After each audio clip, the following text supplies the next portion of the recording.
کیا تورات، زبور، انجیل بھی خدا تعالیٰ کی کتابیں ہے؟ اگر ہے تو اس کی دلیل کیا ہے؟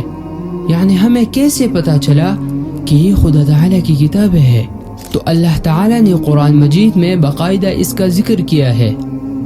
تورات کے بارے میں اللہ تعالیٰ نے قرآن میں فرمایا اِنَّا أَنزَلْنَا التَّوْرَاةَ فِيهَا هُدًى وَنُورٌ، یعنی ہم نے تورات نازل کی ہے اور اس میں نور اور ہدایت ہے۔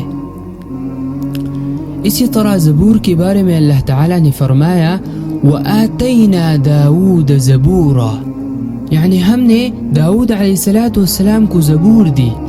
اور اسی طرح انجیل کے بارے میں اللہ تعالیٰ نے فرمایا وَقَفَّيْنَا عَلَىٰ آثَارِهِمْ بِعِيسَى ابْنِ مَرْيَمَ وَآتَيْنَاهُ الْإِنجِيلَ، اور ہم نے عیسیٰ بن مریم علیہ السلام کو بھیجا اور انہیں انجیل عطا فرمائی۔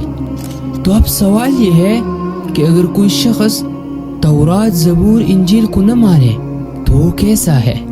تو اگر کوئی شخص ان تینوں کتابوں یعنی تورات، زبور، انجیل کو نہ مانے تو وہ کافر ہے، کیونکہ ان تینوں کا ذکر اللہ تعالی نے قرآن میں کیا ہے۔